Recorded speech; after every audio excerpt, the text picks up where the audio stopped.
Super proud of the comeback win. I'm proud of the guys for their grit and their resiliency. A lot of reasons why it happened. But before I get to that, just want to thank our fans that came today. It was hot. And for you guys to sit in that sun and cheer for us the way you did means a lot to our players and our staff. So thank you for your loyalty and noon kick on top of it. I know that's not easy for a lot of you that travel into Raleigh. So thank you. And it's great to be 2-0 and another great, crazy finish. And you got to make a play. And sometimes you don't know who it's going to be. It's awesome when it's a senior. I told the guys in the locker room, was really proud of Kean for making that. It's a key play in the game at the end. Offensively, played really well. We had 0 turnovers on offense. We only had 1 penalty as a team the entire game. And so we didn't beat ourselves that way. And we were able to be productive moving the football. We were 100% in the red zone scoring points.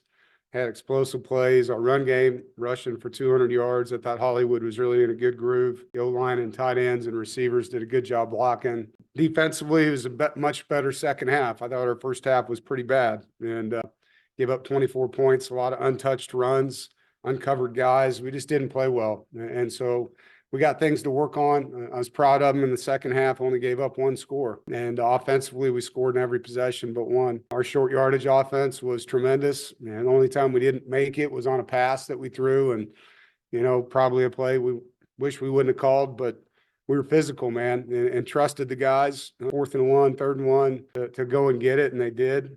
And obviously, you can see the faith that we have in Will to be in there in a situation like that. So great to be 2-0, and we don't get much time here to celebrate. We got to play on Thursday, so we're going to put this one to bed pretty quick. JC, go ahead. What was it like to see the offensive line enforce its will in the second half, and the journey that Yousef has gone through to move into the starting lineup and be a part of that after walking on to the program?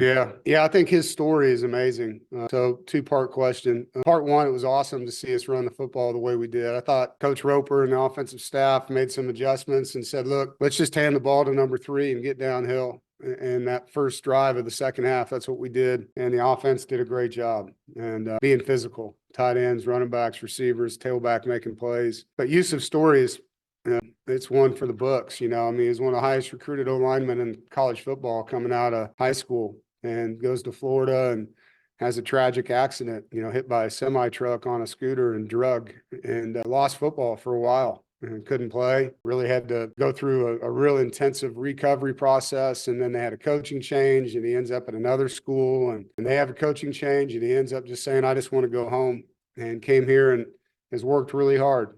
And I'm proud of him. It's a great story. And he came in and gave us some really good energy today. He blocks. He's a physical kid, really strong, one of our stronger O-linemen. So happy for him, proud of him. And it's a great story, not one you see a lot in college football. Noah, go ahead. Hey, Coach, you mentioned just giving the ball to Hollywood, letting him work in the second half. What's it like for you as coach to see him, not only kind of take over just in the second half, 115 yards for some 12 carries. Did you say Hollywood? I couldn't hear you at the beginning. Yeah, sorry. Yeah, Hollywood. Yeah, no, it's what we hope for, he finished the season that way too. The last half of last year, you could see that he was ready. I had a great offseason, great fall camp. He brings energy, holds people accountable. He plays hard as hell. He wants the football. If you don't give it to him, he's not going to complain. He's going to block. He's going to run routes. He doesn't care. He just wants to win. And guys like that tend to make plays.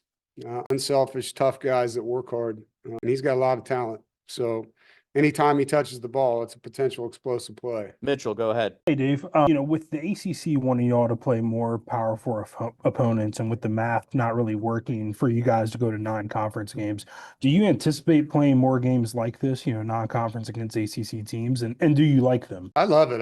I'm all for playing all conference games. Like, to me, it's, we're in the ACC. Let's play each other every week and see who the best team is, but I know I'm not everybody and everybody has their things that they like.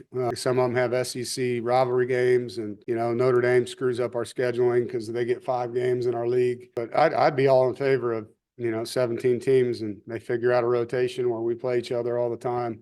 I think nowadays, if you have a goal being a playoff team, you got to play 10 Power 4 games. You got to have strength of schedule. And so it was a no-brainer for me to want to add Virginia because I'd much rather play a regional team than play someone from across the country. It just doesn't make as much sense for fans, for families, and for recruiting. Rob, go ahead. Dave, CJ's expanded his game with the run, and it's not just scampering to avoid.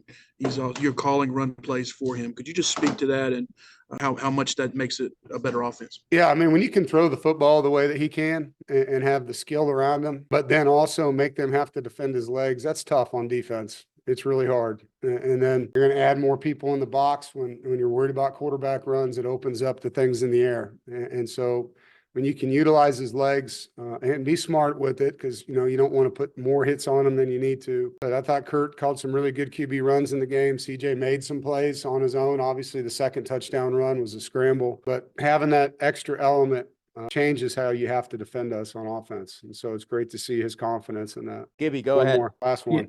Yeah, Dave, 2 straight games to go right down to the wire. You win both those games. What does that say about your team, and how can this help you guys down the road? Yeah, I think it's a team that understands who NC State is. It's grit. You know, this team has grit. It's in our DNA, and we train in chaos. You know, we look forward to tough situations here. We've practiced a lot of this stuff that you're seeing at the end of games, and the guys always revert back to their training. And so they're tough kids. They want to win. They know how to dig deep. And we've trained them well in those situations. And so it's a combination of things along with the identity of our program. You know, it's hard, tough together. And if you're going to be on this football team, you got to have that kind of resiliency in you. So I'm proud of the leadership guys on our team because they're demanding that from each other as well. Thank you, guys. Go Pack. Thanks, Coach. Go ahead and raise your hands for